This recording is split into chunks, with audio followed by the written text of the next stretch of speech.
بسم اللہ الرحمن الرحیم۔ کیا صحیح کیا غلط، سلسلہ نمبر 271، قسط نمبر 12، کتاب البیوع یعنی خرید و فروخت کا بیان۔ از افادات حضرت مولانا مفتی اسامہ صاحب دامت برکاتہم العالیہ، استاذ حدیث جامعہ اسلامیہ تعلیم الدین ڈابیل، آواز و پیشکش محمد شہزاد اورنگ آبادی۔ مسئلہ نمبر 810، غلط مسئلہ۔ ریزگاری یعنی چلر پرچون کو نوٹوں کے بدلے زیادہ قیمت میں بیچنا جائز ہے۔ صحیح مسئلہ، جائز نہیں، یہ سود میں داخل ہے۔ مسئلہ نمبر 811، غلط مسئلہ۔ پھٹے ہوئے نوٹوں کو اچھے نوٹوں کے بدلے کم قیمت میں بیچنا جائز ہے۔ صحیح مسئلہ، جائز نہیں، یہ بھی سود کے دائرے میں آتا ہے، البتہ مجبوری میں جب کوئی اتنی ہی قیمت میں پرانی پھٹی نوٹ نہ لیتا ہو تو گنجائش ہے۔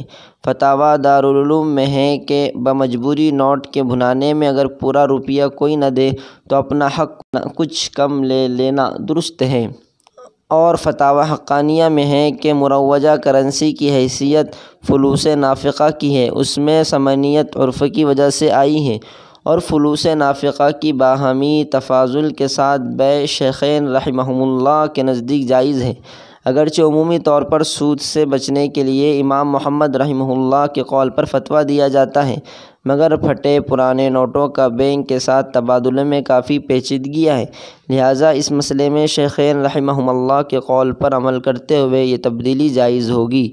مسئلہ نمبر 812، غلط مسئلہ۔